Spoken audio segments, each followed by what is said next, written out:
Smashing Security, Episode 30, GDPR, The Good and the Bad, with Carole, Theriault and Cluley. Hello, and welcome to another episode of Smashing Security, Episode 30, and it is a special Splinter episode. Ooh. Yeah. Hello, Carole, as always. Hello. Good to see you again. It's been a while. It has been a while. And we've joined by a special guest for this episode, Kevin Gorsline from TBG Security. They are a cybersecurity consultancy based in Boston, Massachusetts. Hi, Kevin. Hey, Graham. Hey, Carole. Hi. How's it going? Fabulous. Couldn't be better. That's what we like to hear. Now, Carole has told me that we're having a special subject today, and I've been given, can you hear this? This is Graham's little sack, and it's his little Scrabble sack, because I've got some letters in here, okay? So I'm going to pull out... I'm glad you said Scrabble sack. I'm going to pull out... How many letters should I pull out, Carole? I don't know. 4. Good choice. I'm going to read out the letters, all right? R, P, I can't believe how lame you are. G, rocket propelled grenade, D, RPGD. Is Or that what we're talking about today? RPGD. Or GDPR. GDPR. Hey, whoa. Whoa. Stop it. I've heard about this GDPR thing. Mm-hmm. Something to do with Europe. Yeah. I'll be honest with you. Sounds a little bit dull. Do we really want to do this in a podcast? It's very important. I think we have to do it. So I agree. This may not be the most fun podcast we've ever done. Don't say that. It's true. It's true. It may not. We'll do our best. But look, I actually went looking for GDPR jokes online. And I've got to say, there are not very many out there. You surprise me. There aren't many GDPR jokes online. And they're not funny. So I think if anyone wants to corner the market... Is there anything else GDPR related? Can you get merchandise? Can you get T-shirts, mugs? Can you get not yet sea shanty websites? I mean, what it's a free tip for any enterprising individual out there listening to us right now. Well, people better now. If we feel bad about this, how does Kevin feel? Right, he's our resident American right now. Yeah. He's not even. I mean, technically, Carole, you and I, as based in Britain, we're still at the moment part of Europe, right?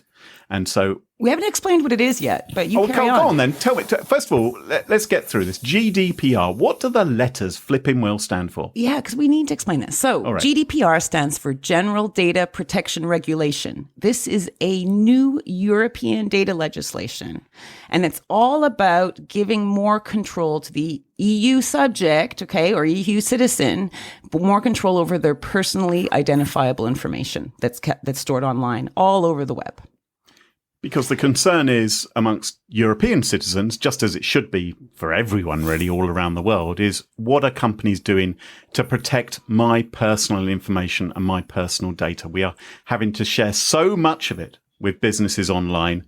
We don't always have great visibility as to what they're planning to do with it, or indeed how well they're taking care of it, right? Oh, no, totally. I mean, there was a survey, 3/4 of people took part were like, I don't trust companies with my personal information.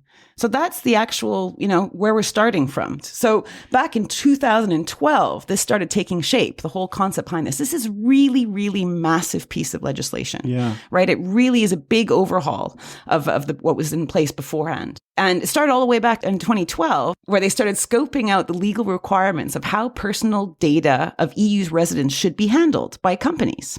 Right.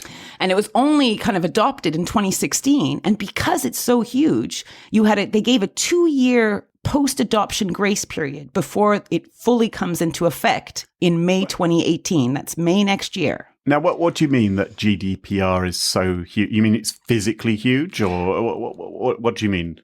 So we'll provide a link in the show notes, but this is a piece of legislation that has 11 chapters and 99 different components, or what they're calling articles, that all go to tell companies how they have to handle and anonymize and process and store and transmit personal data of EU citizens and residents.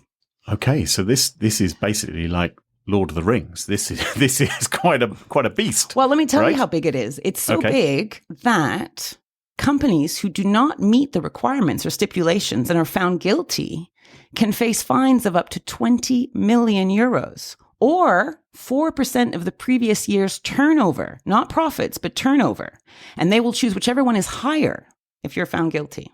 Oh, so there's not a cap of maximum 20 million euros, which frankly, wouldn't be a pinprick for some humongous internet companies, would it? That's right. Yeah. But 4%, no, everyone's going to feel the pinch at that, aren't they? They're not going to be pleased with that. I mean, this could go into the billions for the big giants out there. Ooh, yeah. But I imagine, maybe Kevin, you've got a view on this as well. I would imagine that having to deal with this piece of legislation is probably better than having to deal with the different data protection legislation, the alternative, which could be, how many EU member states are there? Something like 28 or something like that, right? There's 28, yeah. There's 28. So it's better than having to deal with each of those individually and making sure that you're handling all of those. I think the challenge there is that, so you have to deal with GDPR, but the individual EU states still have privacy laws that you have to basically comply with as well, right? Yeah. It's a bit so messy. It's in addition to the existing regulations that are out there. So it's even more complicated when you start layering that on top. And frankly, you don't want to make the choice that you're not going to provide services to people in the EU. That would be one option, wouldn't it? Just say, forget about Europe. Too much of a hassle, right? No internet company is likely to do that. And it's not just internet companies, of course, but... Well, not internet companies, but smaller companies, right? So companies maybe around the 500 employee mark might be looking at how much, return they get from providing services and products to EU citizens. Right? And residents. I keep saying citizens. It is any EU subject. So for the future of the podcast, if I can say it wrong. So not everyone in the world is affected by this legislation. So maybe we need to define how about we talk about how companies are affected and then what does this mean for the actually individuals, right? All right. Okay. Does that work? Because it is complicated. Sounds good. So who are the affected companies, right? Now, the whole thing, everything about GDPR is about identifiable personal data. So data that's already anonymized, where the European subject cannot in any way be identified to the data and correlated to the data, this falls outside the scope of this legislation. Okay? Okay, so if, for instance, I've been filling in forms on websites, I would never do this, by the way, but if I were downloading white papers from a website and I regularly said that my name was Arnold Aardvark at aardvark.com, right? I don't obviously have to worry about that because that's not going to identify me. I haven't been sharing anything that way. It's not so much about the data you provide as a user, but how the company actually processes and handles that data so that it can't be easily correlated to the person, to the identity.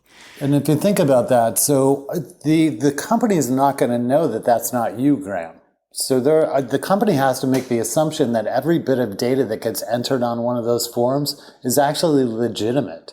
That you're not using some, anonymous, name for yourself. And of course, there are, companies I deal with where I give my real details. Understandably, because otherwise I can't do very much business with them. And they are going to have to take proper care to ensure that identifiable information about me doesn't fall into the wrong hands and that they are properly protecting it so it can't easily fall into the hands of hackers. Okay, so we know that we're talking about people that are processing identifiable personal data, okay? Now, one big misnomer about this whole thing is people think, oh, that's an EU regulation. It doesn't affect my company. I don't have any office or establishment inside the EU. Well, wait, that's not true. It impacts any firm that processes, in a large scale or has a focused process on EU subjects and that they process personally identifiable information.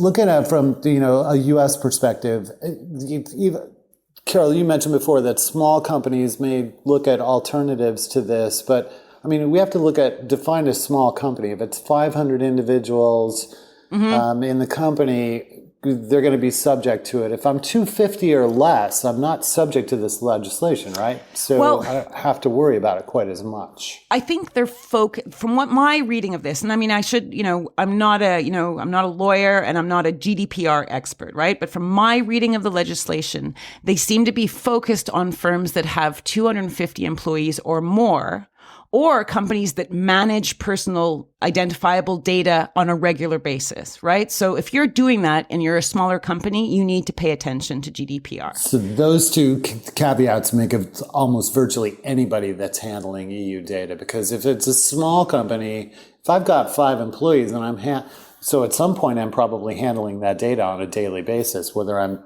backing it up. Does that constitute handling that data? Well, that's the thing, that this is the thing that you need to think about when you do an information audit, I think. It's like, think of all the forms, the web forms that are filled in, the geolocation you might have with cookies, how GDPR is defining what personal information is, or personally identifiable information is perhaps broader than current legislation in your neighborhood. And frankly, if your company is, slightly smaller than maybe and doesn't have to worry quite so much about these things, maybe you should be thinking about your future ambitions and the growth of your company. And wouldn't it make sense to follow these sort of guidelines which GDPR is proposing because of the general health of your company? Because you never want these rules are being introduced in order to protect people like your customers. You should be doing these kind of things anyway. And it's much easier to build this in from early on in your company rather than waiting until you get big, whereupon it's a huge overhaul of your organization. I know. But you know what? It's going to be a really big pain in the butt, right? I feel for companies that have to do this, because some companies have been running systems for 20, 30 years, have been processing data in a specific way, and they have to kind of do a huge overhaul. And let's just think about what GDPR means. I don't think we've actually defined. There's like a few mega, big things that it does, right? Go on, you tell us. Okay, so it needs to get clear consent, clear and explicit consent from the user to process personally identifiable information. Okay, obviously if someone is not of consent-giving age, so a child, they need to get parent consent from that. EU residents have a lot more control over data in this case. So, for example, a EU resident can request that their data be sent to them in a common format, that it can be sent to a third party if they want to transfer their data from one enterprise to another, or that all their personal data be erased. They can make that request anytime, and you're not allowed to kind of dilly-dally on getting that done. You've got to move quite quickly. And you have to bake in, obviously, data protection capabilities into the system, right? So this means things like encryption and what this word that they use everywhere, pseudonymization. It's a very difficult word to say. Pseudonymization is probably the easiest way to say it. And if you do have a breach, right, you have 72 hours to report it, right? So pseudonymization... Pseudonymization. It is hard, isn't it? So that 3 times fast. What that is where rather than using your name there, so it can't be identified. You have like almost separate databases effectively. So you have, here is my identity and here is the personally identifiable information, and never the twain shall meet. So think ID numbers, but it's very separate, so that if, for example, you did get breached and they managed to crack the encryption, they wouldn't be able to easily tie it all together. Oh, okay. And that's interesting, because, of course, we've seen some breaches in the past where companies have sent CDs through the post of their customer database, including all kinds of information, personally identifiable information, which wasn't actually necessary for the person who was receiving the CD to process. They only wanted some of the columns. Yeah. So that's interesting, isn't it? That they would be planning to do that. It sounds like it makes sense. Yeah, there's a real push here about process as little information as necessary for the job that you have specified. And you've gotten consent from the user about. So you have to tell the user why you want to use their data. Right. And this makes things complicated because lots of companies obviously collect data and then sell it on for the third party. But think about the millions of web forms out there right now where we collect data, and so we're going to have to put some kind of disclaimer on those, right? So we're going to have to put some kind of acceptance criteria linked back to a big a big fat policy that says, here's all the things we're going to do with your data if we're going to do anything at all with it. Well, but hang on, no one's going to read those, are they? Exactly. This is my big beef with this whole thing. So they have to update their privacy policies. You're going to see a big change in privacy policy come May 18th on what them begging to be able to use your personally identifiable data in a very explicit way, hopefully, if they want to comply with the rules. And you have to explicitly say yes or no, and it can't be a pre-ticked box. You have to click yes. But as you've just mentioned, how often is that situation happening when people download apps today? Right? And when they're buying services, they're like, have you agreed to the agreement? Yes, I have. Carry on. And I think, if we move on to what this means for end users or for EU citizens and subjects here, it's kind of like they have a job to maybe not click yes if they don't want to be personally identified with this information. Right? They all were more careful with it. The businesses would have to change the way in which they collect information, right? Yeah, but the thing is, when you want that service, when you want access to that site, when you want to buy that particular product or whatever it is, that actually is the more pressing thing on your mind right then than your data privacy, isn't it? I mean, that's I don't read, dare I say it, I don't read all the legalese. Yeah. I don't read all the terms and conditions. I just think, yes, I need to buy this thing. I need it delivered, next Tuesday. Yeah. And the other thing is, sometimes I make those sort of decisions based upon the site and the company and how established it is. However, it may not actually be the company which is processing my data. They may have farmed that out to third parties, right? Mm-hmm. Who are doing the actual processing. And those companies are going to have to be on board with GDPR as well, aren't they? I think there's this difference between, is it the controller and the processor of the data? Yeah. So, it seems right now that one of the big changes in this is that they're going to give a lot more responsibility. And I'm reading liability to the controller. Right. So the controller has to stipulate the contract and the agreement that it makes with a third party processor. And they are responsible for making sure they cover all their bases, as I read it. So there's a lot more responsibility to for the controller here in managing the data. Think about the cloud providers in this picture, right? So the cloud providers, what's their culpability? How much responsibility do they bear in this model now going forward? So they're providing a managed service, or in some cases a self-managed service, so that the controller is actually managing their own service. But the cloud provider is providing the infrastructure. In the case of a breach, who's going to wind up picking up the check for the $20 million? Is it both of them? Do they both get hit for $20 million, or does one or the other get hit for the $20 million? Yeah. And I wonder if people are going to kind of play around in that potentially gray area until a victim is brought before the courts. And then they go, oh, wow, okay, now I understand how it works and what can happen. Well, it's funny because we see from our clients, and we provide services to a couple of different cloud provider services, and the contracts that we're seeing come in from EU companies or companies that are handling EU resident data now are just a wide spectrum of legalese is coming into play now. It's funny, from some that are just not very well defined and putting responsibility back on themselves rather than the processor. Yeah. And then there's others that want to shirk that responsibility and shuffle it all over to the processor. So you're even if you're not basically doing more than storing the data. So, I think there's a lot of things that are going to come into play contractually. So here's what I think, right? I think for citizens, for people who live in Europe, this is fantastic, because there have been too many data breaches. And it sounds like companies are going to have to buck their ideas up. Oh, yeah. In terms of protecting data considerably. This is a real scare for companies. And this is coming in May 2018, right? That's right. Right. You've got to be ready for it. Yeah. Individuals will even be able to sue for compensation from companies that they feel have not complied with GDPR in terms of their information, how they process their information. So I think from their point of view, this is fantastic. And, I'm all for it. I think it's terrific. Anything which gives people better privacy, fantastic. However, if I put company shoes on, I have to say, wow, this is a big pain up the bottom, isn't it?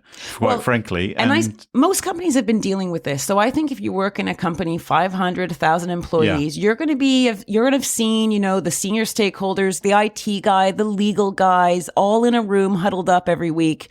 And, this is probably what they're discussing because it's big. Who would want to be one of these firms which is processing data? Some of those firms must be quite small who are doing it for the very big firms. Yeah, right? Yeah, it's a good point. And I'm sure the big firms are going to have in their contract, this is how it's going to work. And if we get in trouble, you are going to end up paying. It's a risky field to be working in, isn't it? But maybe that's why the onus is kind of more on the controller for exactly that reason. So there can't be that kind of offset of responsibility to a smaller, less, lucrative.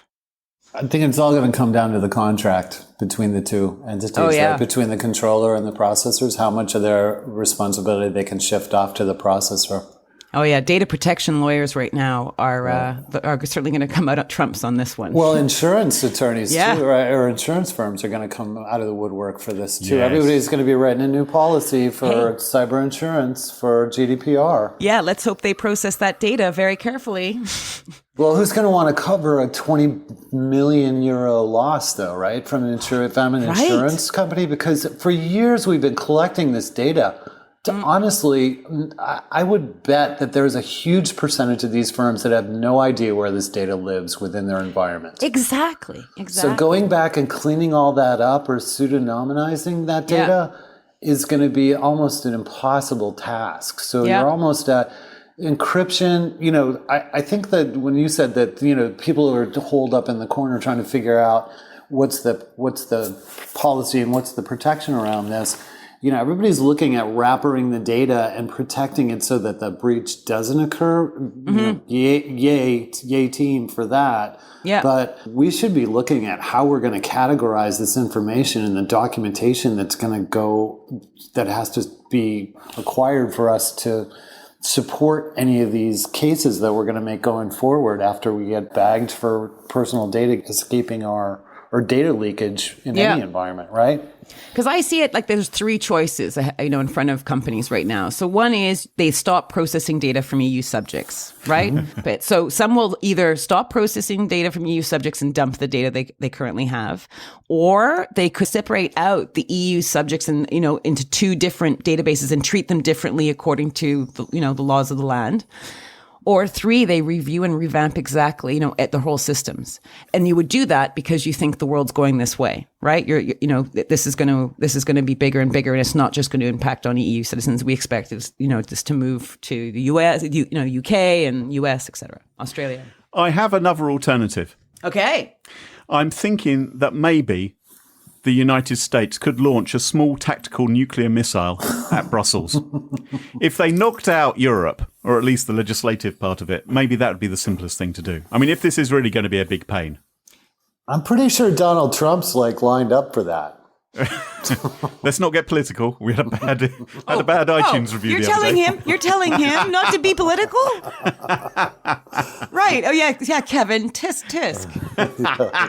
Bad on me. Bad on you, exactly. Yeah, we would never say things like that. We'd never do that. No. Yeah. Well, it seems like so GDPR, it's a big deal. It's a big frickin' deal, as some people say. So where can people read more about this? Because, I mean, obviously, we've only been able to skim the surface of this, but there must be places where people can go where they can read more. I imagine many companies are dealing with this. Well, let me plug. I've been working with Kevin on a GDPR, guide. So we'll provide a link to that and other really useful resources inside the show notes. There's a number of places because when you look at the actual legislation, you scroll through the hundreds of pages that it takes, in size 8 font. It can lose your will to live. So there are a lot of places that have distilled the information in a more manageable way so people can introduce themselves. I suggest introduce yourself gently. Well, thank you. It's actually been quite interesting, When I drew out those letters from my little Scrabble sack of GDPR. Yes, I know. It was a strange coincidence. I wondered, is this... But it's an interesting subject, actually. It's obviously important. There's so much hacking going on. There's so many data breaches going on. Organizations have to do it. And just one other thing, of course, reaching, fulfilling these requirements isn't necessarily the end of the road for companies, is it? I mean, I guess you should really view this as a minimum that your company should be doing. And maybe if you really want to stand out from the crowd in terms of protecting your users, maybe you should go even further. I think if they can get to the finish line, by May 2018, I think it's going to be quite an amazing feat, because most companies are saying right now, we ain't ready. We are not ready. Oh, my word. Yeah, it's going to be a Herculean task to meet that date for a lot of companies. If you haven't started already, yeah. Yeah, if you haven't started, you're in doo-doo shape. Yeah, get help quick. Doo-doo. Expert Yeah, help that's quick if you need it. Perfect. Okay, guys. It's been great. I think that just about wraps it up. Thank you for tuning in. Thank you, Kevin, as well, for joining us on the podcast. It's a real pleasure having you here. Thanks for having me. If you liked the show, tell your friends. We'll be back again next week. And let us know what you think by leaving us a review on iTunes. Don't leave us a 1-star review. Don't leave us a 2-star review. Go on, leave us a 5-star review. I'll tell you why, because if you do that, it actually helps more people find out about the podcast, and it makes us feel loved and wanted, which is really important to me, at least. I don't know if it matters to Carole or not.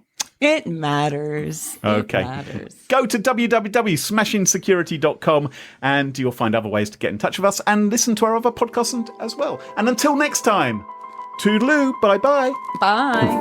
Cheers.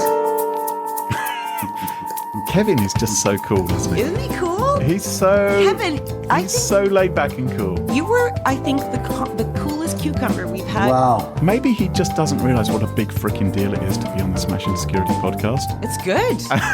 Good. I realized what a big deal it was. It's huge. This is a career maker for me. Absolutely. I've told all 3 of my friends. It's going to be huge.